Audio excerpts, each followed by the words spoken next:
નમસ્તે વિદ્યાર્થી મિત્રો, બધા મજામાં છો ને? હવે બાળકો, આજે આપણે નવું એક પ્રકરણ શરૂ કરવું છે. 13મું પ્રકરણ છે, બરાબર. તમને એમ થશે કે આગળનું એક પ્રકરણ છે એ અધૂરું છે અને નવું પ્રકરણ કેમ આપણે સ્ટાર્ટ કરીએ છીએ. તો બાળકો, આગળનું જે પ્રકરણ છે એની અંદર એક જ ટોપિક આપણે બાકી છે, સંયુક્ત રાષ્ટ્રો જે 11મું પ્રકરણ છે એની અંદર. પછી 12મું પ્રકરણ આપણે કમ્પ્લીટ થઈ ગયું છે, બરાબર.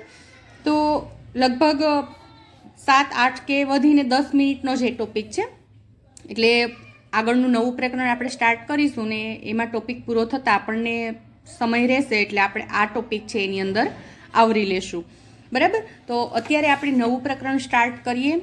13મું પ્રકરણ છે અને પ્રકરણનું નામ છે સ્વતંત્ર ભારત.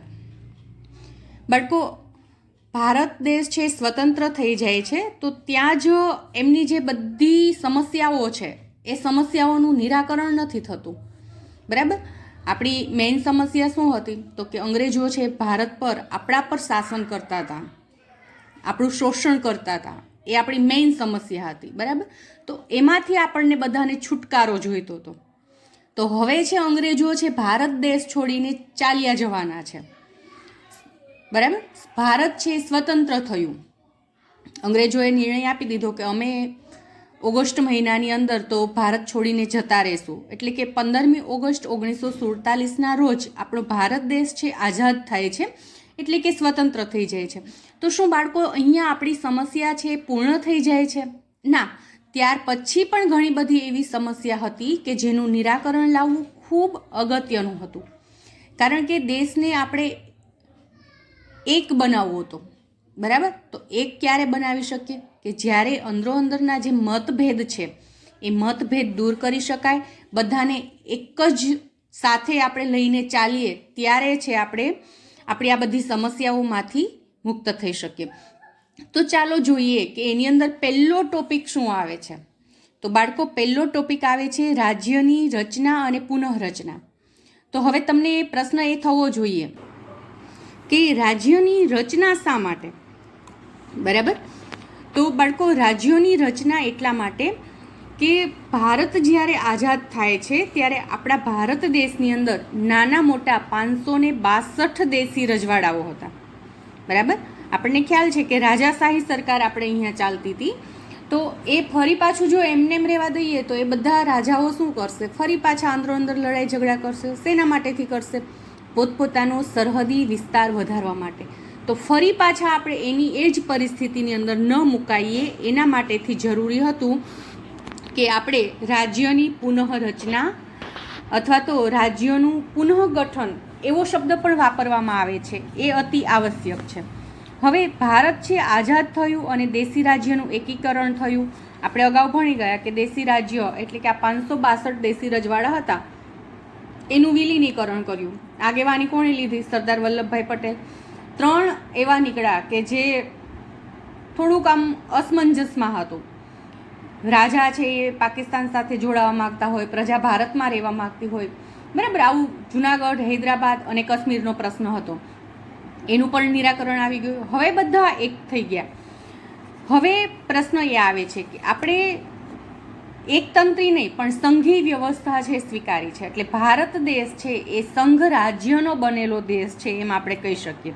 એટલે કે સંઘના ઘટક એવા રાજ્યની રચના કરવાનો પ્રશ્ન ઊભો થયો. એટલે કે રજવાડા તો એક થઈ ગયા પણ આખા દેશનો વહીવટ છે એ વ્યવસ્થિત ચાલે એના માટેથી રાજ્ય ઊભા કરવાનો પ્રશ્ન થાય છે.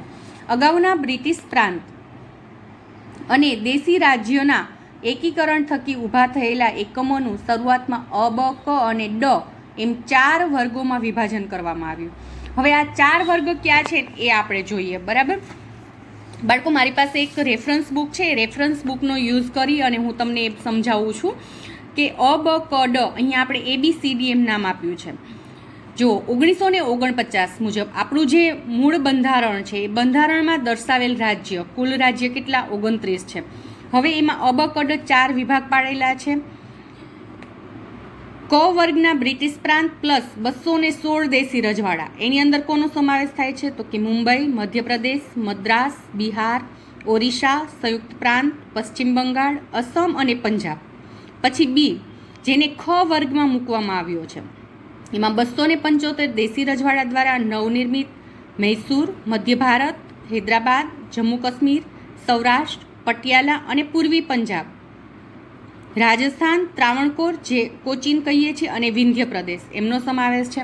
પછી ગ વર્ગ છે એની અંદર 61 દેશી રજવાડા અને કેન્દ્ર શાસિત પ્રદેશ જેની અંદર અજમેર, દિલ્હી, કચ્છ, ભોપાલ, બિલાસપુર, હિમાલય પ્રદેશ, મણિપુર, ત્રિપુરા, કૂચ, બિહાર અને કુર્ગ, આમ 10. પછી ઘ વર્ગમાં એની અંદર અંદમાન નિકોબાર દ્વીપ સમૂહ તથા નવો સમાવેશી અર્જિત પ્રદેશ.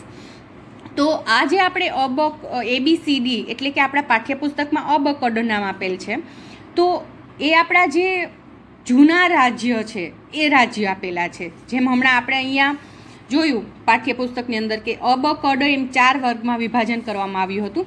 તો એ આ 4 વર્ગ આ છે ABCD, બરાબર, એટલે કે અબકડ. અને એ 4 વર્ગની અંદર આવી રીતે આખા દેશની અંદર રાજ્યનું વિભાગીકરણ કરેલું હતું. ટોટલ 29 થાય છે. ચાલો જુઓ, 9 ને 9 18, 18 ને 10 28 અને ઘ વર્ગની અંદર અંદમાન નિકોબાર દ્વીપ સમૂહ મૂકેલા છે. એટલે ટોટલ 29 રાજ્યનો જે સરવાળો છે આપણને પ્રાપ્ત થયો. તો આ રીતે વર્ગીકરણ કરવામાં આવ્યું છે, બરાબર. હવે પ્રશ્ન એ છે કે આ 4 પ્રકારના રાજ્યોનો દરજ્જો એક સરખો નહોતો. જો કે એ સૌ ભારતીય સંઘના અભિન્ન ભાગ હતા, પરંતુ ખરેખર 4 જે આ વર્ગ છે એને એક સરખો દરજ્જો મળવો જોઈએ. તો એક સરખો દરજ્જો નહોતો. ઈસવીસન 1950માં જ્યારે બંધારણનો અમલ શરૂ થયો ત્યારે ભારત આ 4 પ્રકારના રાજ્યોનો બનેલો સંઘ હતો, બરાબર. જ્યારે આપણું બંધારણ અમલમાં આવ્યું ક્યારે 26 જાન્યુઆરી 1950ના રોજ બંધારણ છે ભારતના નાગરિકોને સોંપવામાં આવ્યું. એ સમયની આ વાત છે, બરાબર. ત્યારે ભારત આ 4 પ્રકારના રાજ્યોનો બનેલો સંઘ હતો અને આ એક કામચલાઉ વ્યવસ્થા હતી. અ પ્રકારના મદ્રાસ રાજ્યમાંથી તેલુગુ ભાષી પ્રદેશનું અલગ રાજ્ય આંધ્રપ્રદેશ રચવા તેલુગુ ભાષી લોકોએ ઉગ્ર આંદોલન કર્યું. શું કીધું? હવે અમારે ભાષા આધારિત રાજ્ય જોઈએ છે, બરાબર. તો એના માટે આંદોલન થયું. આ ઉગ્ર આંદોલનના કારણે કેન્દ્ર સરકારને તેમની માગણી સ્વીકારવી પડી. તો બાળકો, હવે પ્રશ્ન એ આવશે, તમને એવો પ્રશ્ન પૂછાય કે સૌ પ્રથમ ભારત દેશમાંથી ભાષા આધારિત રાજ્ય કયું બન્યું, બરાબર. આ જે અબકડ છે એમાંથી સૌ પ્રથમ ભાષા આધારિત કયા રાજ્યની રચના થઈ? તો એના માટે જવાબ શું આવશે? આંધ્રપ્રદેશ, બરાબર. જો પછી હવે આપણે છેલ્લે તેલંગાણા રાજ્ય બન્યું અત્યારે હાલની પરિસ્થિતિ પ્રમાણે ભારત દેશમાં. તો એ તેલંગાણા રાજ્ય છે એ કયા પ્રદેશમાંથી છૂટું પડ્યું? તો એનો જવાબ પણ એ જ છે કે તેલંગાણા રાજ્ય છે આંધ્રપ્રદેશમાંથી છૂટું પડેલું છે, બરાબર. તો 2 વસ્તુ તમારે યાદ રાખવાની છે કે સૌ પ્રથમ ભાષા આધારિત રાજ્ય આંધ્રપ્રદેશ અને છેલ્લું જે રાજ્ય એટલે કે છેલ્લા જે રાજ્યની રચના થઈ ભારતમાં તેલંગાણા, એ પણ આંધ્રપ્રદેશમાંથી છૂટું પડેલું છે. ક્લિયર, બરાબર. તો હવે આ લોકો શું કરે છે? ઉગ્ર આંદોલન કરે છે. શેના માટેથી? તો કે ભાષા આધારિત રાજ્ય જોઈતું હતું અને આ એમની માગણી છે એ સ્વીકારવી પણ પડે છે. 1 ઓક્ટોબર 1953ના રોજ અલગ રાજ્ય આંધ્રપ્રદેશની રચના કરવામાં આવી. ત્યાર પછી ભાષાના ધોરણે રાજ્યની રચના કરવાની માગણી સમગ્ર દેશમાં ઉઠી.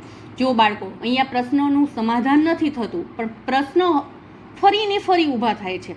એક રાજ્યને ભાષા આધારિત રાજ્યનો દરજ્જો આપ્યો એટલે બીજા ઘણા બધા એવા રાજ્યો ઊભા થયા કે જેમને પણ ભાષા આધારિત રાજ્યનો દરજ્જો જોઈતો હતો. તો એના માટે શું કરવું, બરાબર. તો એના માટેથી શું કરી શકાય?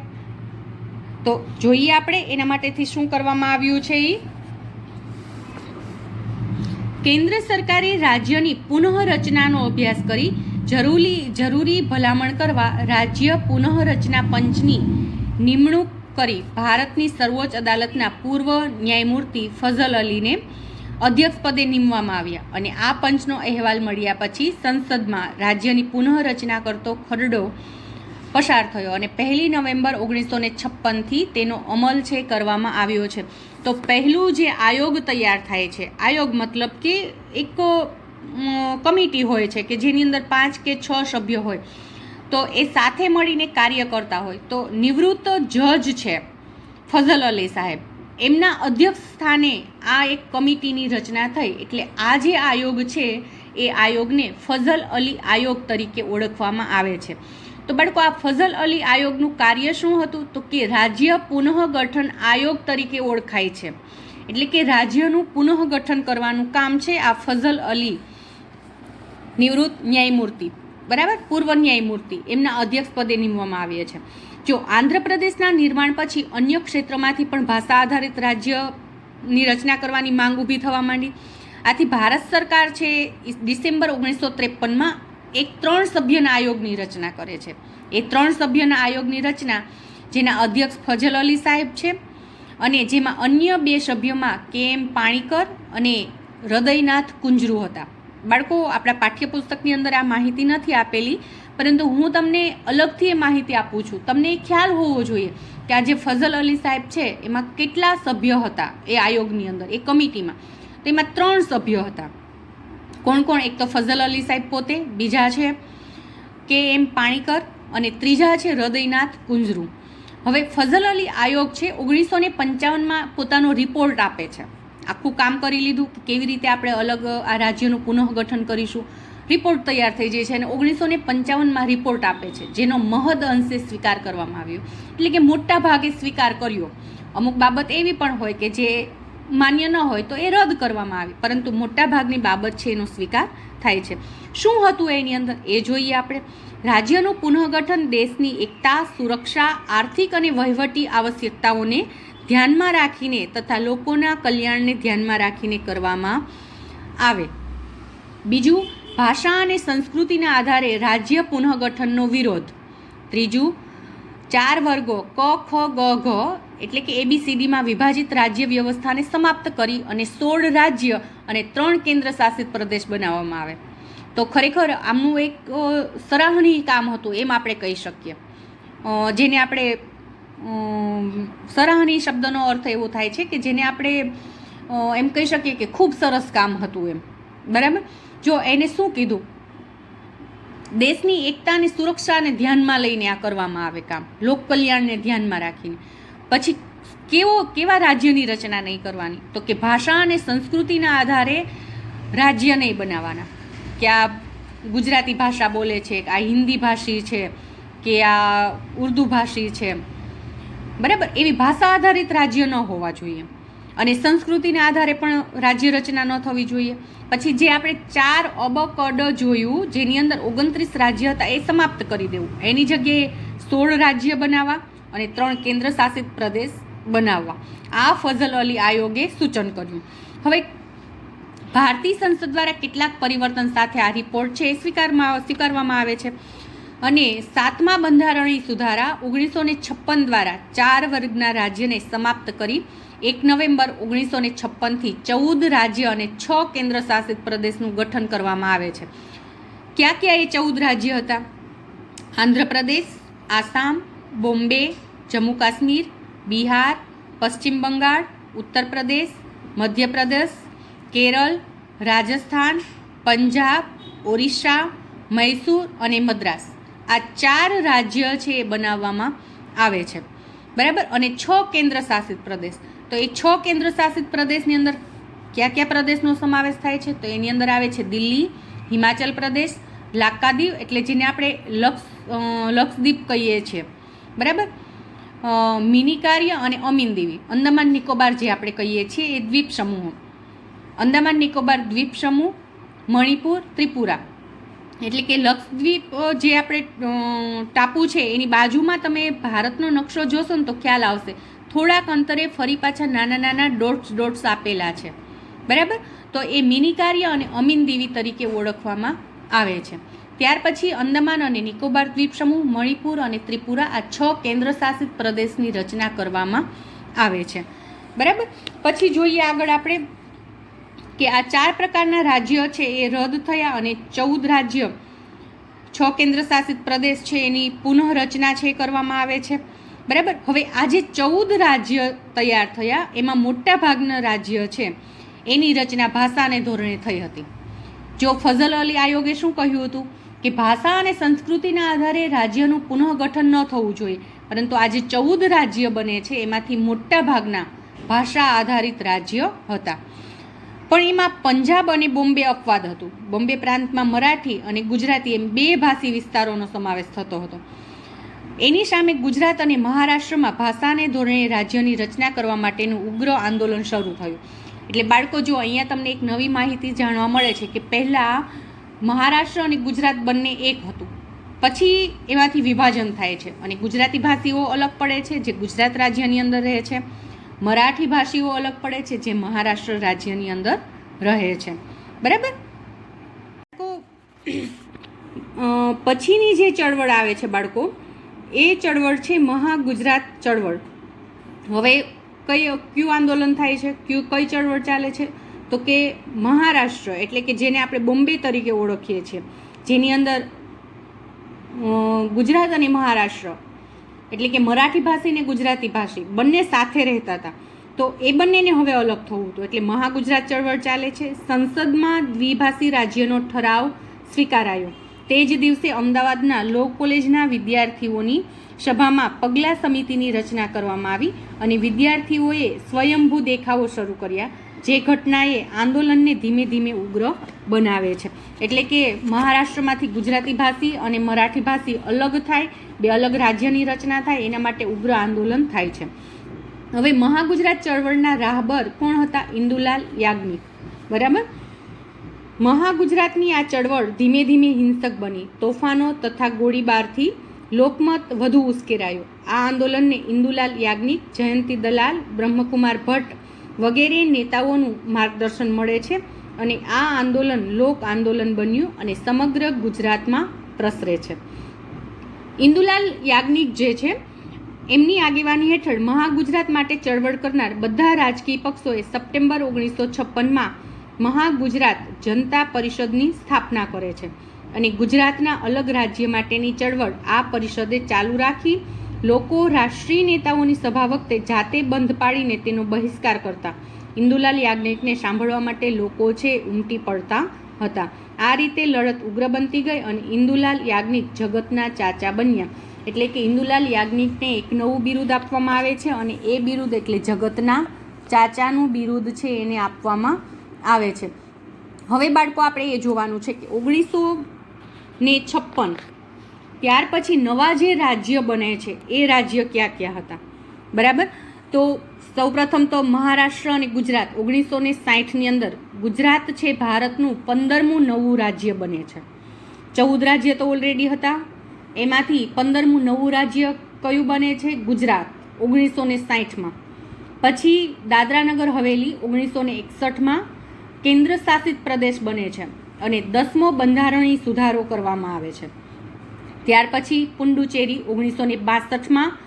1954માં ફ્રાન્સે એ ભારતને સોંપે છે પુડુચેરી. જો ભારત આઝાદ થયા પછી પણ 1947માં ભારત આઝાદ થયું, પણ પુડુચેરી છે એ ફ્રેન્ચ લોકોએ આઝાદ કર્યું નહોતું. ત્યાં હજુ પણ ફ્રેન્ચ લોકોના તાબા નીચે હતું. એ 1954માં ભારતને સોંપે છે અને ભારતને 1954માં સોંપે છે. ત્યાર પછી 1962માં પુડુચેરી અલગ રાજ્યની રચના થાય છે. 14મો બંધારણીય સુધારો થાય છે અને 1962થી કેન્દ્ર શાસિત પ્રદેશ તરીકે પુડુચેરીની સ્થાપના કરવામાં આવે છે.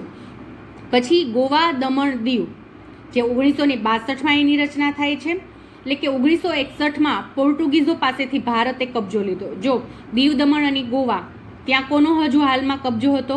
પોર્ટુગીઝો, ફિરંગીઓનો. બરાબર. તો એમની પાસેથી આ કબજો લઈ લેવામાં આવે છે. ક્યારે?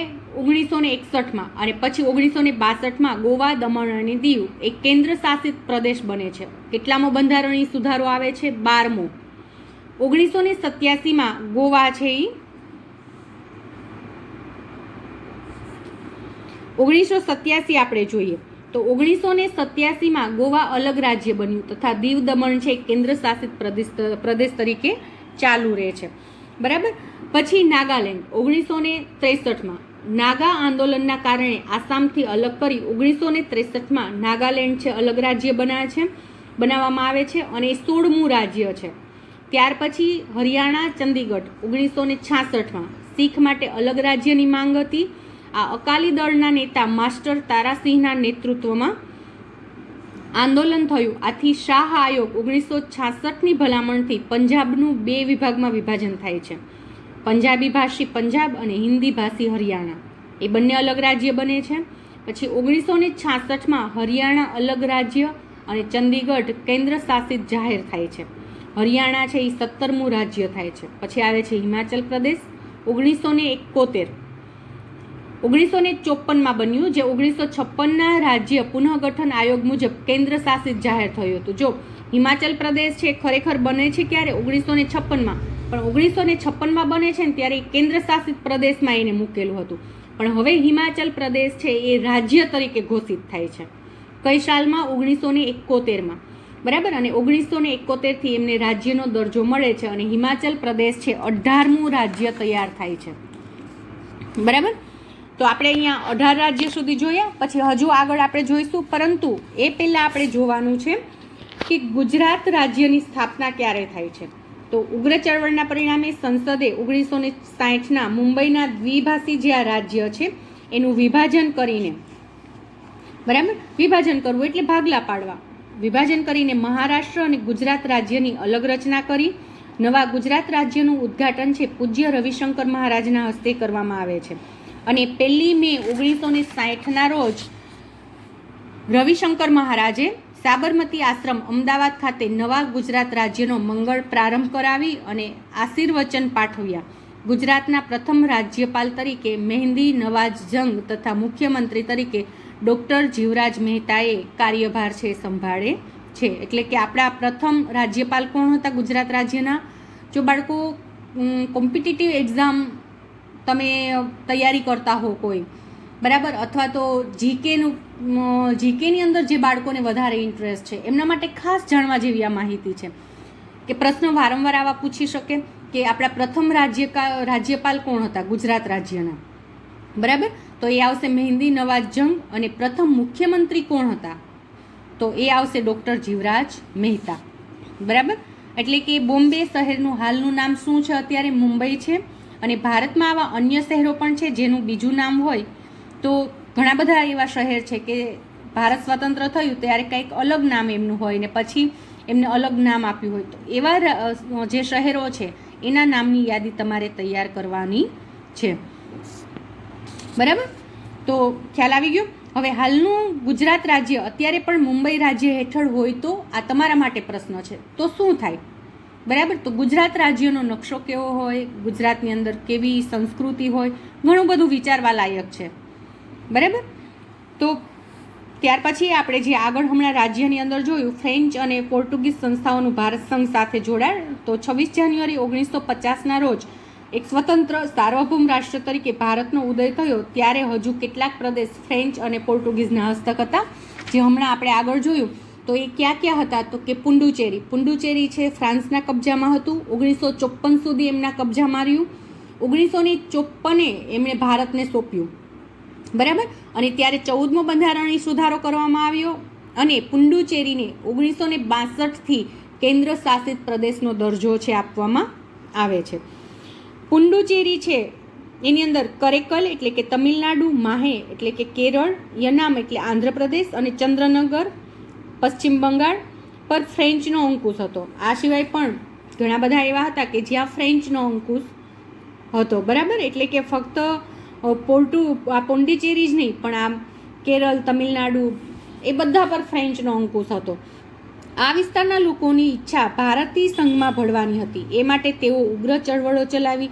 આ સ્વાતંત્ર્ય ચળવળને કચડી નાખવાનો પ્રયાસ ફ્રેન્ચ લોકોએ ખૂબ કર્યો, પરંતુ એમાં એમને સફળતા પ્રાપ્ત નથી થતી. 1948માં પોંડિચેરી એક વિરાટ સભામાં લોકોએ ફ્રેન્ચોને હિન્દ છોડોનું એલાન આપ્યું.